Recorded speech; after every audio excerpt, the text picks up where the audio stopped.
Wow, muzi nungai ka lei ye. Ako isai je ko na tha na te ko isai je som ne tha rei ba. Ya. Pasi bayo.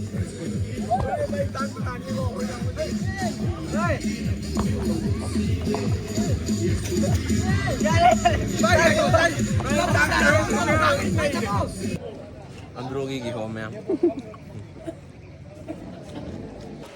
Ma'am sila lai Kangla sa gitu. Ma'am, aisu dress losing color. Is keno dulu dah. Mas, ini mata koi na para tasal lakpa. Sama pun je. Adi bos ka thoma na sir. Adi bos ka thoma na sir. Bana nahi rahe.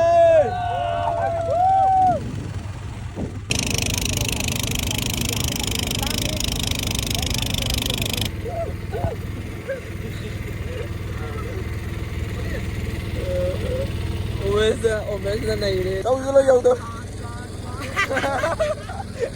rồi amata isa lagi amata pate amata pupu tu che amata pate amata pupu tu che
Hello guys, mayam bu amuk handa taram nok sari. Naoboy ki YouTube channel sida mayam matam kuirab gi tungda mayam ga mok thengnare. Ai video sibu yengbirabam khwai khibik bu ikok na khurum sari amasung taram nok sari. Mayam ngasi gi video sidi karmaina tawo video no harakanda akhoi se school gi oiba anda 2025 ki July 26 thangju numine aduna ngasi numit sida excursion ama chachaga dori mafam je Andro Loktak Kangla aduna mayam ngasi excursion gi oiba video ne ngasi video sidi khara dum nungai gani hain ai thajaba thamje ngasi video si mayam loiba fogdang mieng taminasi hojik se pung 3 minute kun admaine chale maram aduna school da pung 3 tadrika ta yoro haibani maram aduna school dress loijilo si aduga school dress loijilo raga mayam ga muk thengnar si. Hello guys, mayam aduna ai dress loijin ba loijare aduna school da muk chalas school yoro ga mayam ga muk thengna minar si mayam silais. Hello guys, mayam aduna ai hojik school yojin jare school da mi mayam ama lak to na lerame aduna koi bai rohit hoi si da lere imana rohit okay amen aduna mayam si da lebi riba mayam si ni satai se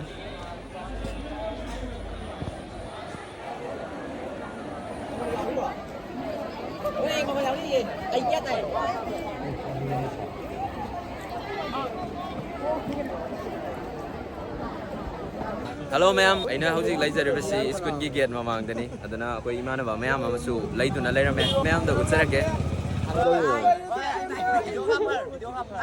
si hore haba da ni YouTube da noi kai no ma'am da koina chat kadaba bus to sida khara kham no na leire aduna utsarake ma'am da si laise bus ti yam ane bus amma khara dum hadani patani ani sura bus tarama thoidi haigi umda bune ni ahum bus mari bus manga bus taruk hauji phogidi ma'am bus taruk yojin le mamang da ani amaga khami doi dadi tare nipan di yojin le ma'am bus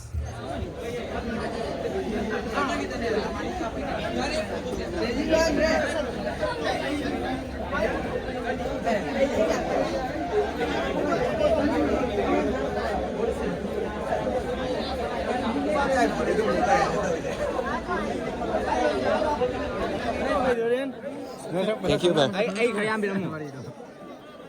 Blog la. Bangun ni hai. Nang de.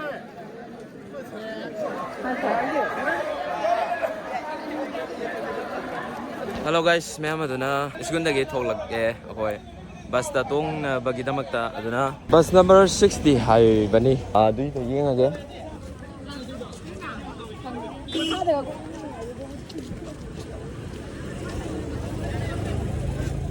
oh bus number 60 le Ai kai dai na. Sita bra. sita ye Dai ya. Nama kan na kilau na sele na kai. mayam silere akoi kangmu ai su bus ta phamjare mayam akoi ta jersi group number 16 group number 60 mana mai yengan jerage ma'am Ranjit Ayo naik lang sini ya dekau pas min solo kan sana. Naik sini nam selo kit mama ya. Kau maxim. Yar maxim dorga. baik Pilih kan. Kau mana mau kan? Pilih kan. Pak Nicholas pesan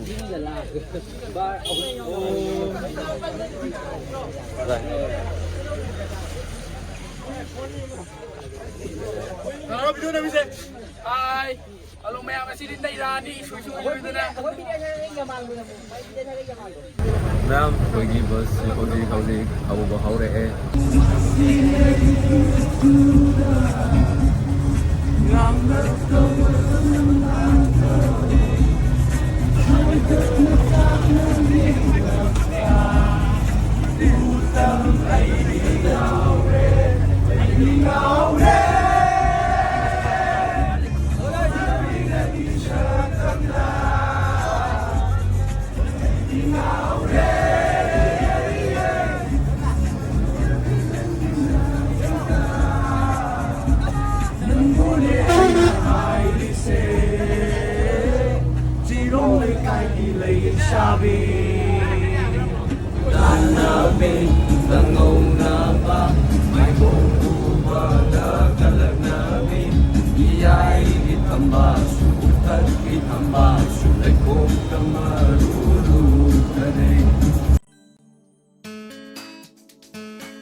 Mayam akoi yairipok endole angtha yaure angtha da ni dai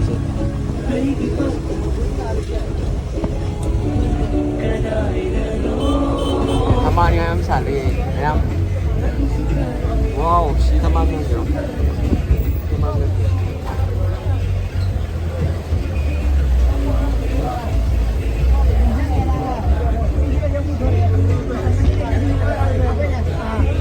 Hello ma'am, Andro yaure.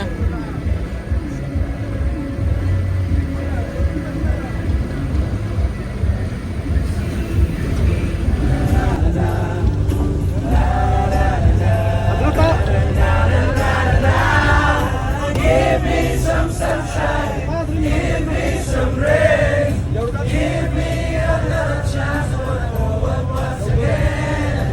Give me some sunshine. Give me some rain. Give me another chance. I wanna grow up once again. Hello, ma'am. Andro ki ching mấy gì am phát gì? Ấy ma'am thì yên anh ra kể.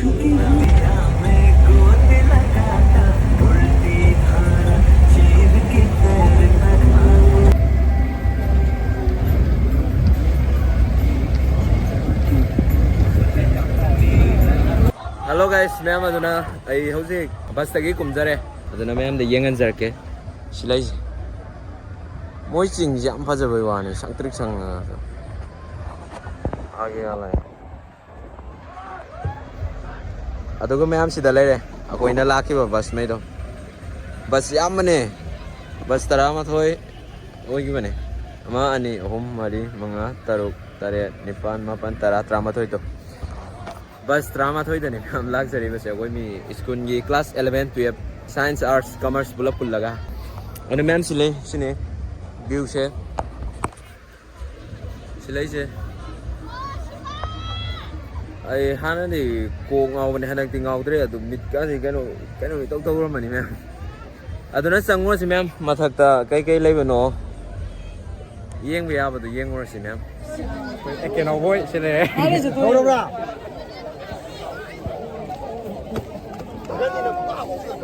ni ma'am si ho koi school gi satra nga tane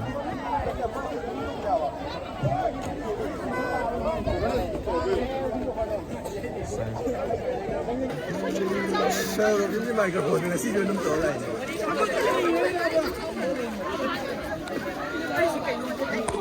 Fazer vídeo. Nada. Manung ja. Nessa é que agora pai. Sim, fazer. Se fazer vai ser no dia não.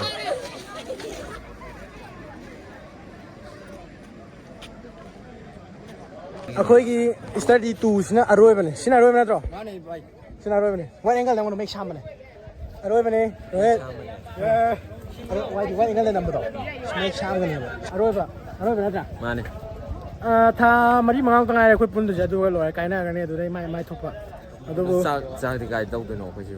ꯈꯪꯗꯦ ꯀꯩꯅꯣ ꯑꯩꯈꯣꯏ ꯃꯨꯡꯅ ꯆꯥꯛꯇ ꯁꯨꯝ ꯇꯧ ꯂꯩꯁꯤꯕꯣ ꯑꯩꯈꯣꯏ ꯄꯥꯔꯇꯤꯉꯩꯗ ꯇꯧꯔꯦ ꯁꯨꯝ ꯆꯪꯈ꯭ꯔꯦ Chăng ꯆꯥ ꯃꯩ ꯂꯩ ꯁꯤꯗ ꯀꯩꯅꯣ ꯇꯧꯔꯦ ꯀꯩꯅꯣꯁꯦ ꯑꯩꯒꯤ ꯕ꯭ꯂꯣꯛꯇ ꯅꯪꯁꯨ ꯌꯥꯎꯔꯕꯅꯦ Manipur Park chăng ấy. Ini counter.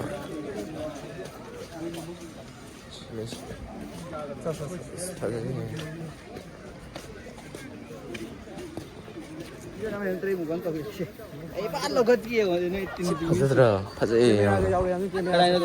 Napi nya ta. Siro, aku tak mau gini. Ai gì semua tam laki ni dah. Wali, kau wali. Ma'am sigi jing si am na fazai, masih napi nya ta thaba. Atune, ma'am si lagi. Ada su mai tayum male. Mai tayum jauh male ada lagi. San jule me. Ada asam nak kanda pukri am si lagi. ꯂꯩꯀꯥꯏ ꯆꯥꯗꯣꯏꯅꯣꯗꯤ ꯈꯪꯗꯦ ꯍꯣꯏ ꯑꯁꯣꯝ ꯃꯅꯨꯡ ꯆꯪꯁꯤ ꯂꯥꯛꯑꯣ ꯑꯁꯤ Karam dah. ꯐꯖꯁꯨ ꯌꯥꯎꯅꯦ Ma'am, aku cak sabam yeng jadi.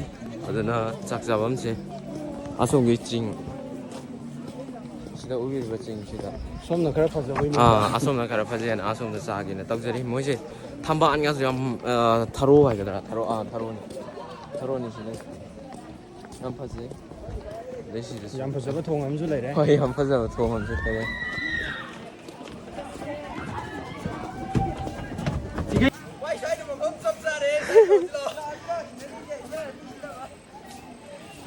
Si di nung araw dah.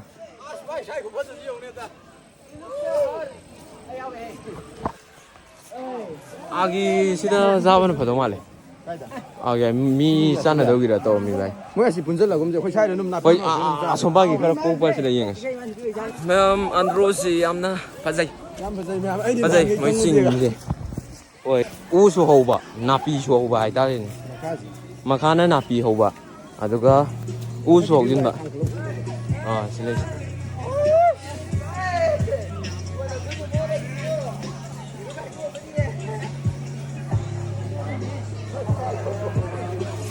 Aku school ki satra makai sida group siapa tu nasa anu dau kita ore. Aduna aku iki su sida sara sina tau re. Omes lere, Wang Thoi, Oliver, Tigen galere. Lah sida aku su tau re sina tau re. Saya dah naik di kamu korang.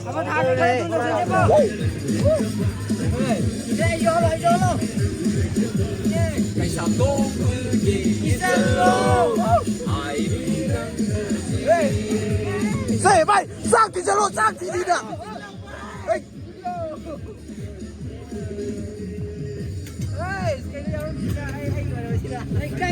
Wow, muzi nungai ka lei ye. Ako isai jo ko ne tha ba te ko isai jo som ne tha rei ba. Yeah. Wasi bay.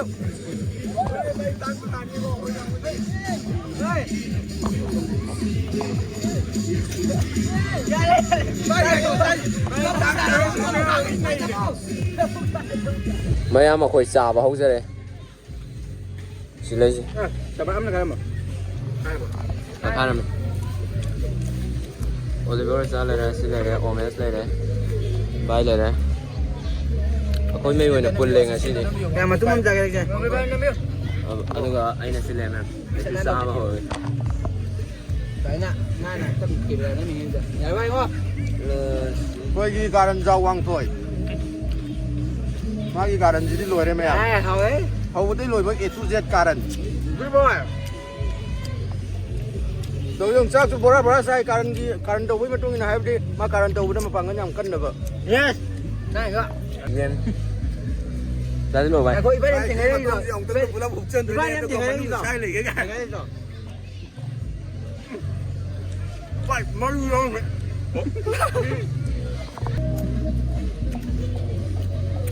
Đây mà tung nhau lên cái quả tông. Kia. Tao ra thì nó quên một vàng rồi thôi. Lại cái thà mà tung mà cũng một chân nó cái mà lưu nhau liền thì nó mà thôi là thì cái là ra nữa. Pin sai rồi cái sân. Mau chết.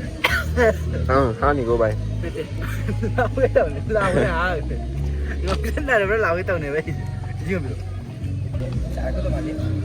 Em biết không? Rồi chân bay, xác tao phải sẽ là rinse lắm đâu. I like the beauty. Anh đây mà tao thì tao Chỉ sáng cái tàu kia mà chạy cái năm bữa tụi cái tao ha. bây giờ Cái tàu thằng ha. Thôi đi vào. Đi vào đi nè. Mày không có sĩ hiện sáng chỉ có comment tàu đi kìa, cho anh sang. Hả? Hello guys, mẹ mà tụi nó khôi saksa và tuộc xe đấy, saka to mà tung mà thôm mà thằng lom đã lắc xe đi.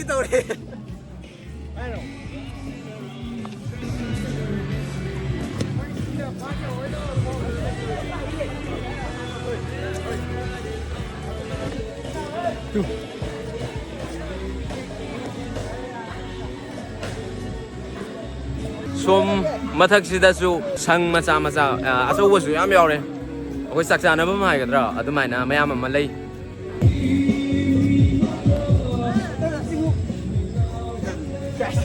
isele de kare nó không xin đấy nè. walk jamam nei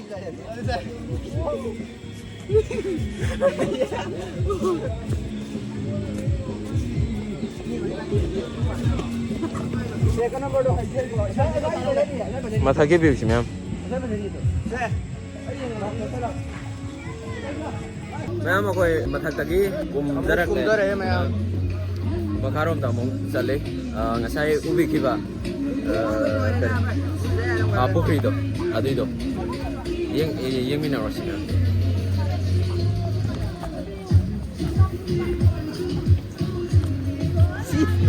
Lagi ni kili pak. Ôi sư cài sẵn lên thế Rồi bay sẽ thông lơ cả, sẽ thông lơ cả. Kangla sang đi mà. Kangla Kangla cái mà thằng Sandra. Sandra đi tao làm gì? Sandra đó tao đi không phải bay mà. Cái bèo rồi, chúng ta cái. Ai giờ thì view đi ra ngoài cái đường gì? Ai giờ đi ra ngoài cái đường View mầm dân. view mầm rơi này.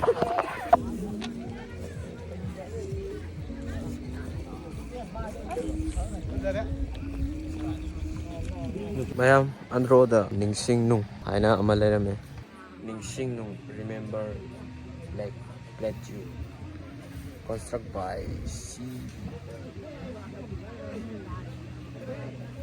Awam Surendra Kumar Singh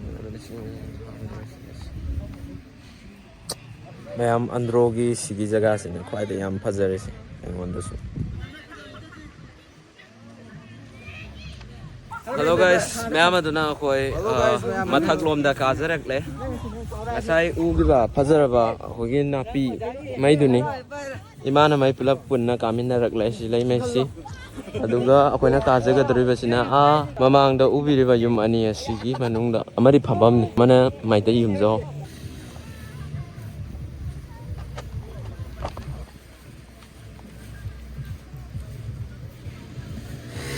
Sila na.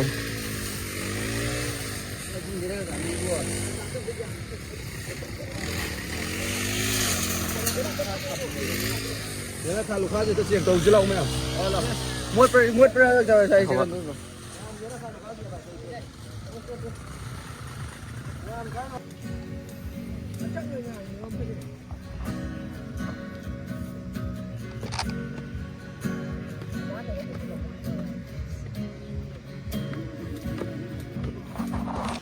Maya makhoi ngasai ki park tu dagi thok charak le ngasai khoi chang thiwa gate mana tu da ni leise aduna sida ki home sa ge na thobe home se bani yani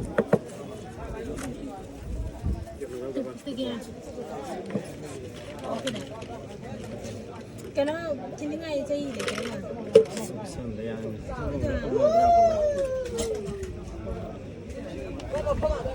home ka mai tu ngay ba hao ba hao ơi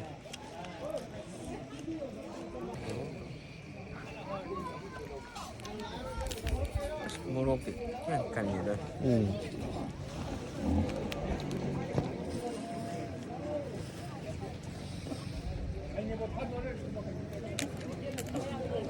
Andro ki home ya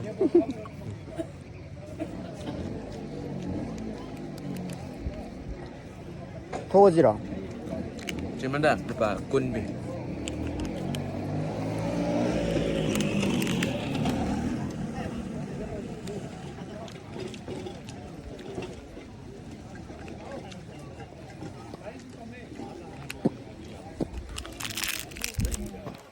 Hao gầy ma'am. Cái nó cả chứ. đi mà con biết rồi mình này các người mình chịu khi mình xa hay cái này chị anh đi đây mà đó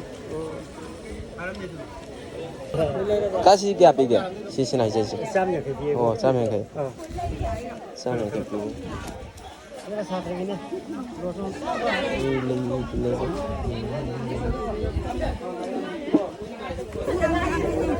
Si kya na ni? Yang kai.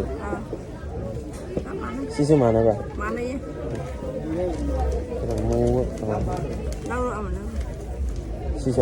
ada di mana dia Oh, sini kada tang wa. cuma sudah sama Yang kai. ya ya apa ya Ini kada pasal ba. cả phải ra đâu vậy Si kya na ba? ada sama Sama. Sini yang kai. làm lâu rồi mình xí rồi Si sama sama ni ko. ini kita sama yang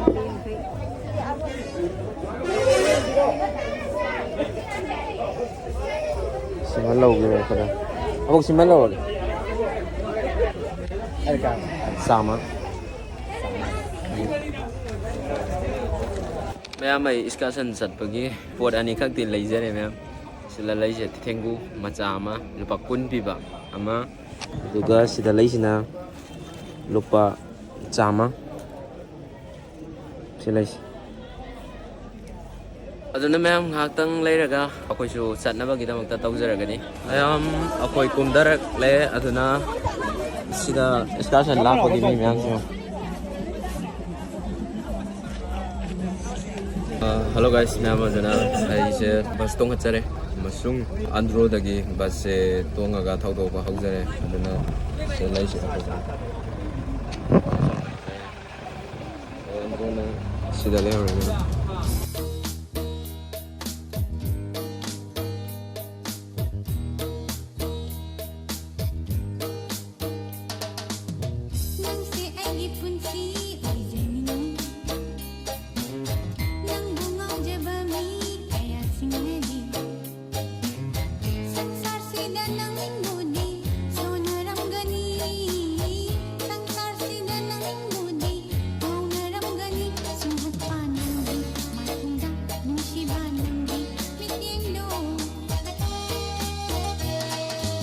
Hello, ma'am. Kangla di yamjin jarak le.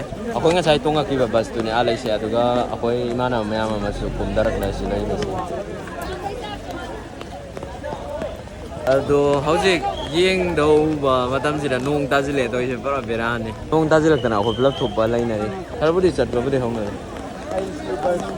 mẹ mà tụi nó căng la sang nghèo hồi bài Nicholas này chỉ là lấy chỉ là thì mà này chặt thêm tụi mình là chặt này nung ta chỉ là bằng nung đây đi mà không Hiza gang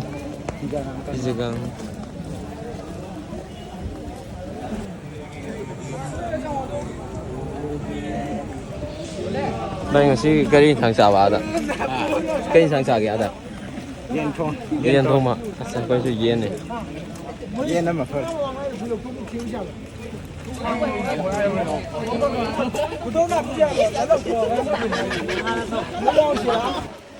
mấy em chỉ là lấy để căng lao xào vậy thôi.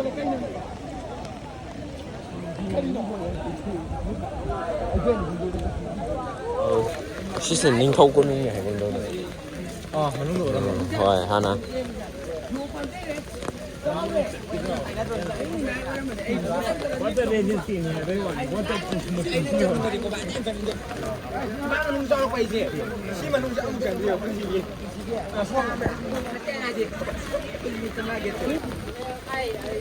링透过那个发展啥的。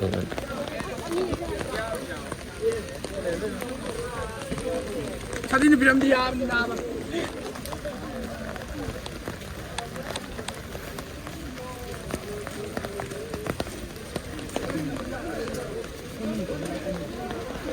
nông sự ta sẽ lấy đâu đi chứ revision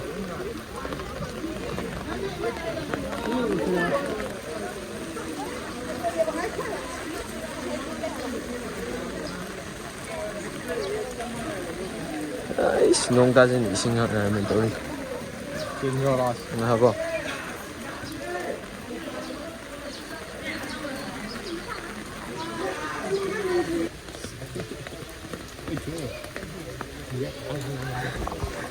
ở đây xuống được chụp man tập ở chỗ mà lại không 거기서 만으로 오는 있잖아요. 나가라 할 거게. mẹ mà khỏi xuống đây cũng thuộc sẽ đặt lại rồi nữa à xong rồi ngay sai man tập mà lấyอยู่đỡ đồn rồi nó sạch luôn rồi em rồi em thìยังra cái à xong cái nó rồi sẽ lúc nào man tập ở chỗ mà lại vậy 너무 좀 무서워.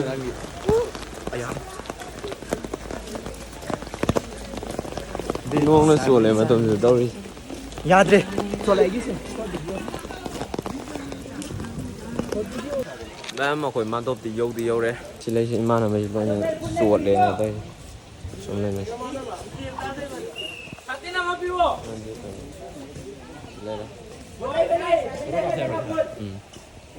chỉ là man tập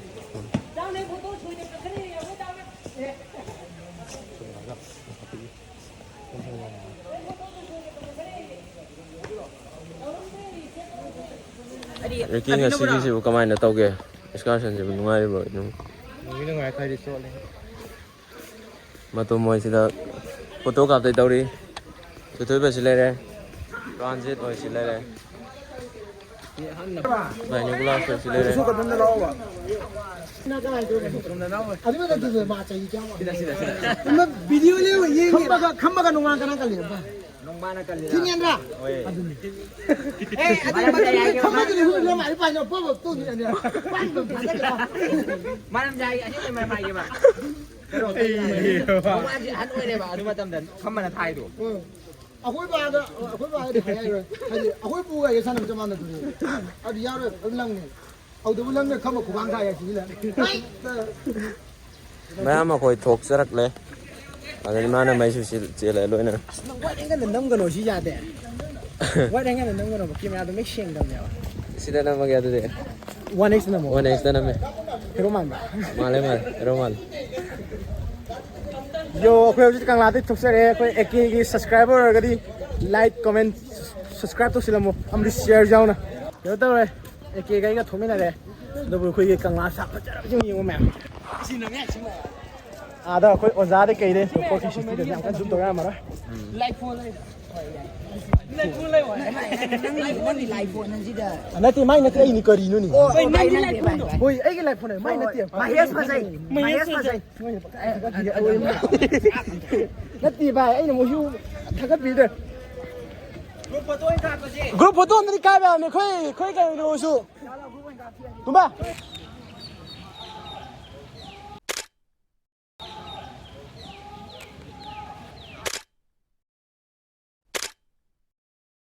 ก็ Mấy em mà khôi căng là cái thuộc này á, thuộc lập vào ngày đi. Nó sẽ lấy gì? Khôi mà mấy chục lập thuộc nào đấy. mà nằm đây ngang đấy Mấy đám hồi chục. Cái cái thuộc lo thì đâu lấy về. Ok play. Healthcare care.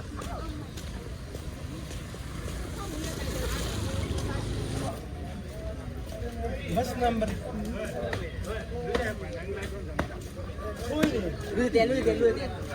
Bus number 6 sẽ lấy. bus number 6 này Mà này. Karasi. Bus mình đúng được sang nhé. Và căng đây cái sẵn ngay tôi này. Sandra đó. Hello ma'am. Tao hồi căng la là gì thuộc lập đấy. Sống nêu này căng la.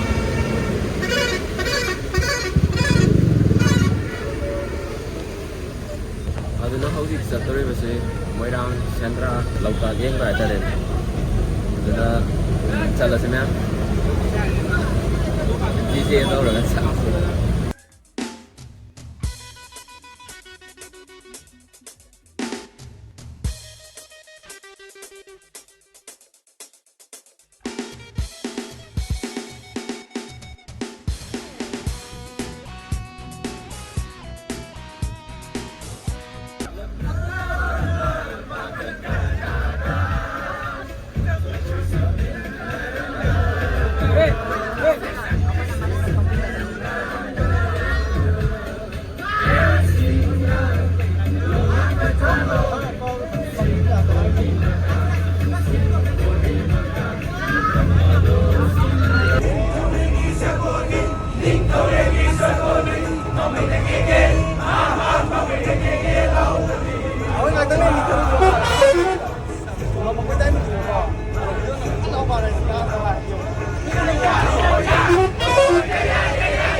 Kumasi ma'am, aduna Loktak yung sir ako eh. Ya ubi ribe sini ma'am. Aduna Loktak kuma kai yang ya ba, kot pa ya ba, ko ya ba mai ya ga si ma'am. Ako YouTube channel na ma ako Loktak yung sila Chandra yung sila ko ma'am. Chandra kai lagay ako ng miners. राज्य के telegraph तुझे अभी शेतकरी बघा अरे तू या इथे कसं Kung mga makadalo ka diba? Ako party may silo ay kum dai. Ano sila? Mayam aduna ako yung si Loktak yung sir aduna Loktak som dalay re. Aduna sinasing dun ma'am. Ako bas may sinasida loy na khamba loy re. Aduna sidan ni photo mani copy hoy aduna magi photo mi copy re si. Aduga Loktak su yeng ra si ma'am. Ako school excursion guys eh. Mì mấy gì ăn này.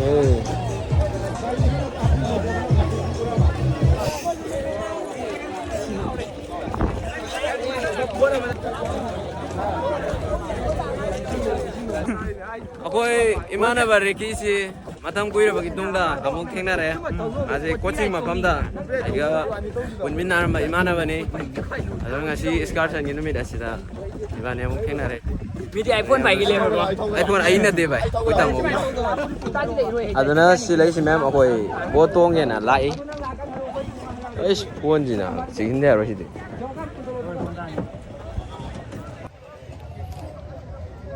ma'am si de ubi de sen Loktak pa Ako omes hitong nga kita matar ready laging kare ba. Tupi ka opsin na. Ano sila si. Nam, Loktak tamuk tengnare. Magwa kita. Sila tongi ba sumay na ni ako si tonga tuloy nga ni. Omes le le ay le. Ang tuloy le le. Oliver. Ni gano ama.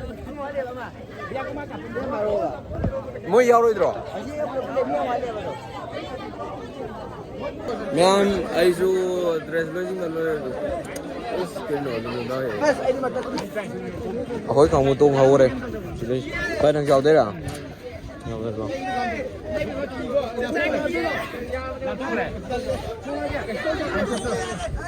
Han me de satre ani hom nak su ba ata re. Ado smai na pulap phak to pi si de ani hom nak su. I'm the first dancer. So bye. Let's go. Sibam mage. Hoi party sile to. Bas. Hello, Julian.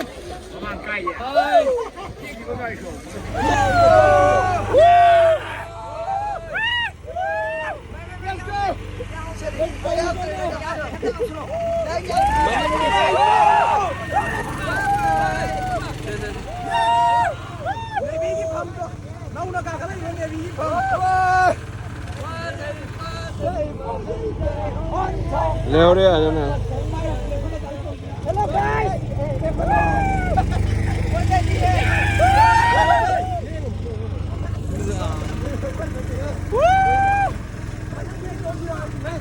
Đây đây.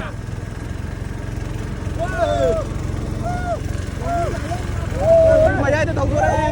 Hôn tán đi cô. Cái gì lâu anh mà sao? Bamo bay pham se ba, leo kan se ba. Leo kan se ba, pham se ba. Jera thane ba.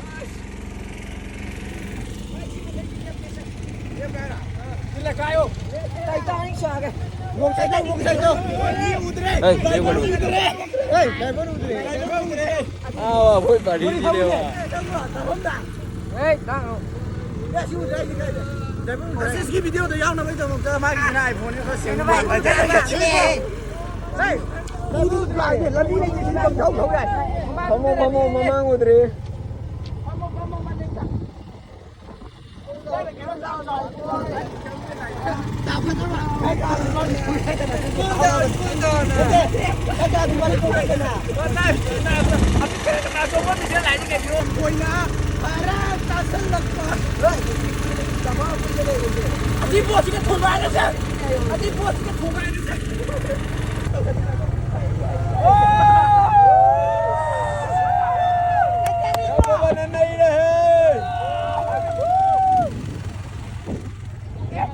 Vậy có bên này cái đâu đi. Ôi, cái đó đi.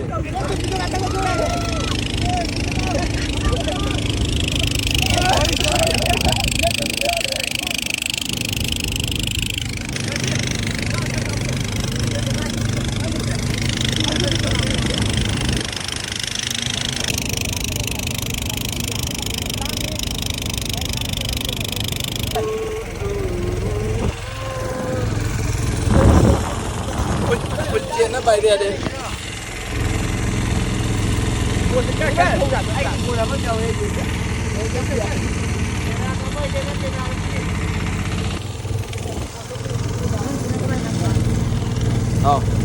Cái gì? Cái đâu à? Cái Naoboy. Cái Naoboy. À.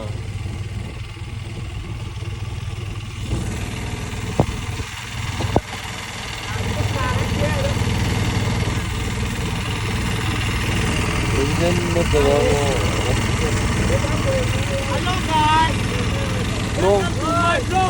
Nung ta chile.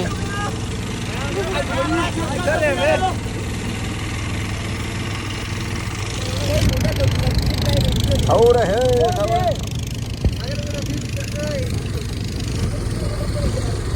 Cùng của mình. Mẹ một comment tấu kê nung ai bro.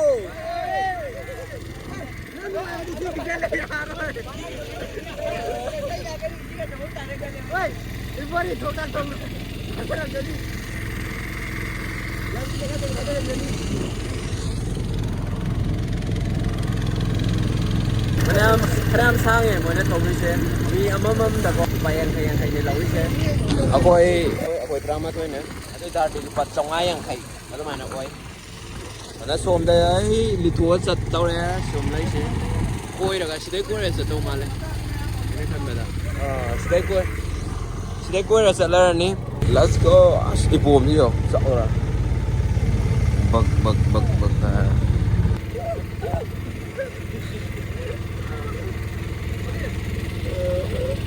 Omeza na ire tau ni. Ông lo cái gì?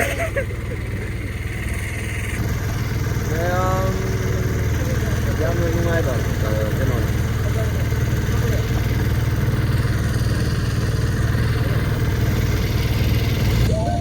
Udra tu itu.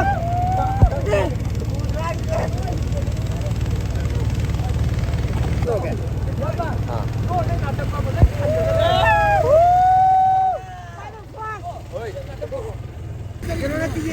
Tororo.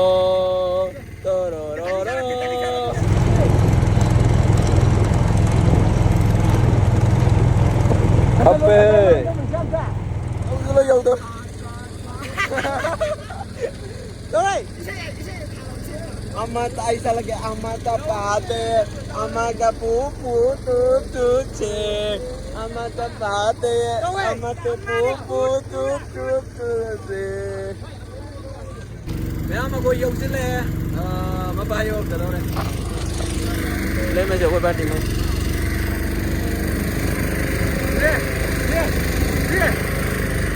Mẹ mà cô phải yêu đây. Các bạn đâu kìa? Bes, kamu itu ke experience? Si dah kota jingi na, serang turang. Jam tu ngai kere. Benar sih dah thamjil lagi potong. Mayam, aku motor butung goi raga, tolak deh. Nasi lagi.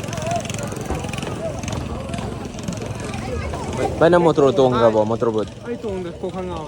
Oh. Apa? Ai naba? Orang saru ni tu kan? Nang saya naik kiri ni. Ane kaya ni. Kau video thak lagi on naik. Ai video kau kaya bro? Fotografer mana ni na? Katri mana? Ha. Katri. Oi bye. Bye kamu. Madam noi yau terong asai. Tuang bah hi. Aku ini kau pas tu tuang apa itu? Ngam sila siya ako pati me. O me so siya dala.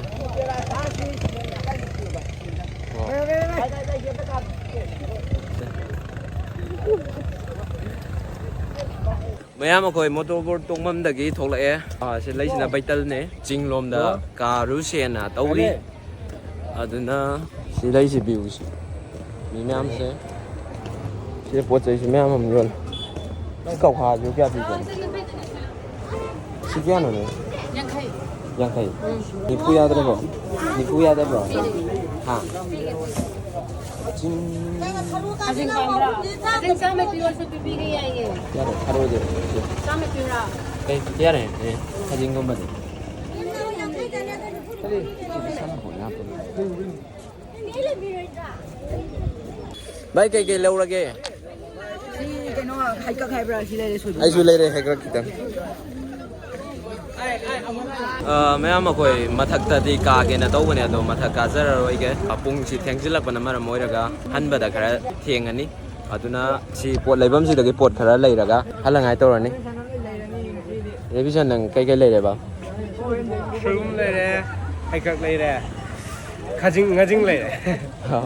yam pai ai su ai ka khara leire ba lai kai kai leire Lupain ke. Kangla.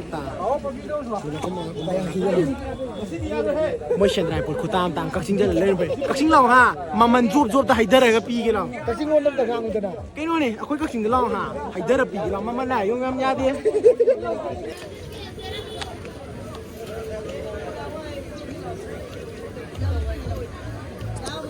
Abo lau re. Si.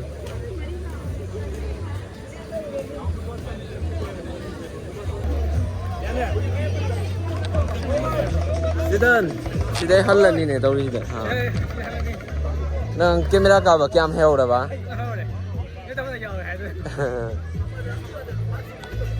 Us I the साना बम ले सरो जी ले रे का आई हरब yung ground ne ba आज के खम्बा का खोजी गसी लुपात सकुम फोकस में होंगे इधर तो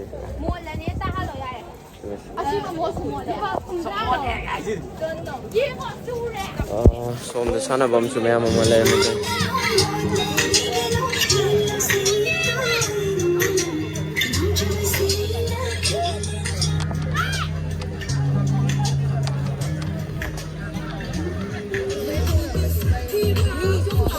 ai là cảnh á cái thà đi đâu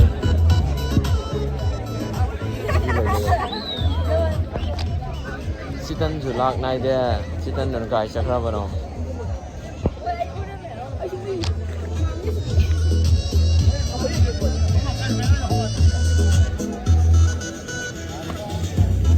mà khôi sat ngai kita maka hoji ayamba mi loina laksin hauna re aduna sida group photo ama kapani amani aduga salangai ki tor ni ma'am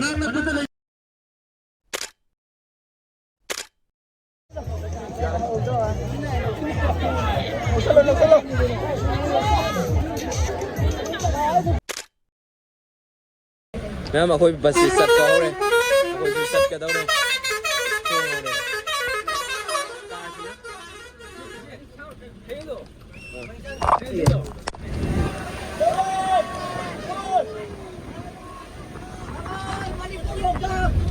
Hello guys, ma'am ando na ako yung Loktak tagi. Loktak di bus parking tagi. Okay. Hawag sir eh.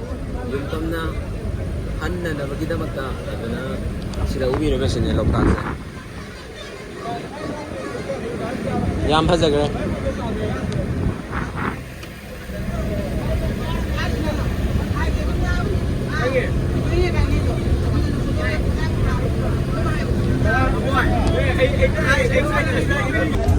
Ma'am ako'y mayay lambi tayo na kakale.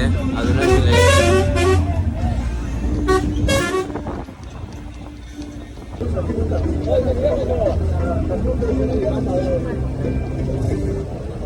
Ma'am ako'y kunbi yore. Ano na sila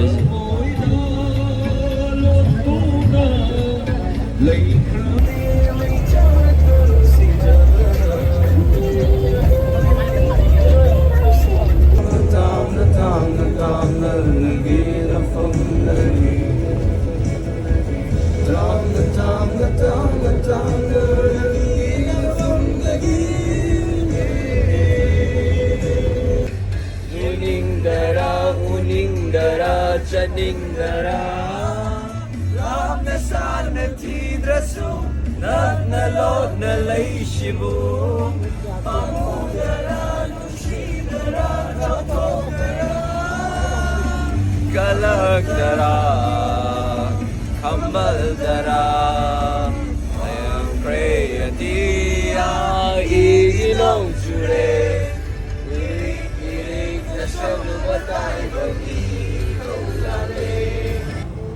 Puno na yung liba mito na Karigi amo ningan na rin Karigi amo ningan na rin Lau sa kro ay kita mo'y se Tamoy urang dinang na Jing jing sang su ay ko'y Obru jingdol su nagtikanagi Leite na awad panangse Nagun ni atoy biahen di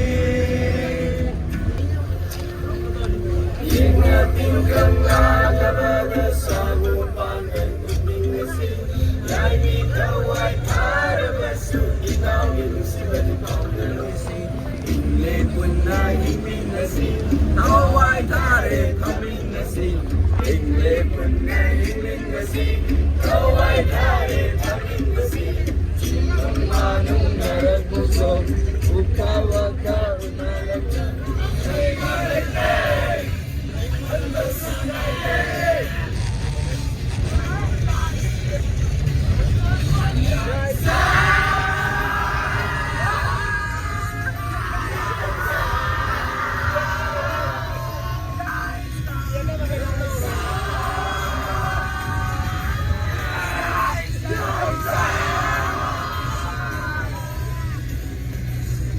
What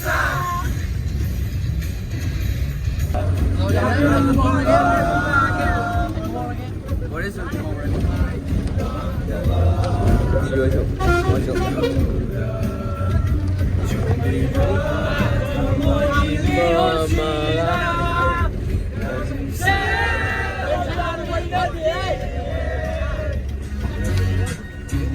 Nam, wagai lang kayo re.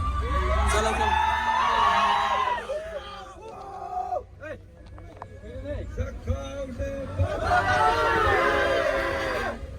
Setahun ni.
Em vô rồi, Boy School, kakching Hair Secondary School vô rồi.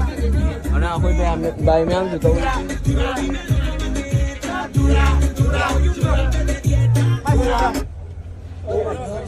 나는 가라앉으나. Salam pemenang.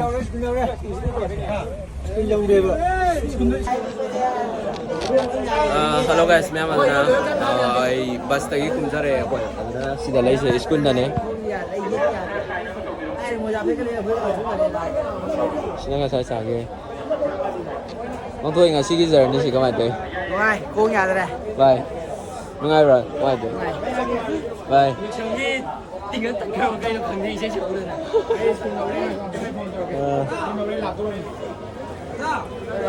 bây giờ là gì đây aduna ma'am school ju yorani na yumda muk chalangai ge torasi ma'am ahoi school gi sima thagi si nimidang ne am phajale lai thana Kakching Hair Secondary School Kakching Manipur Wabagai Yanglam already VIP Express khamaga leire arapodaka arapasakte tabu VIP Express khamaga leire bane ari yawgada Hello guys, ma'am aduna hojik yumda yogzare school dagi halaga yum yoraga dress no hongdokpa loizare ma'am aduna ngasigi excursion chatpase yamna nungai sinbi langbiriba oja sing bu hainingai lekana thakachai amadi anawba mafam ma'am ama yengbasu phange na oja sing bu hainingai lekana thakachai yamna nungai ki aduna ma'am ngasigidi matang asida id video si loijinjarage aduna mathagi anawba video amada amuk mayamga punna thengnaminarasi ma'am bye Krunjeri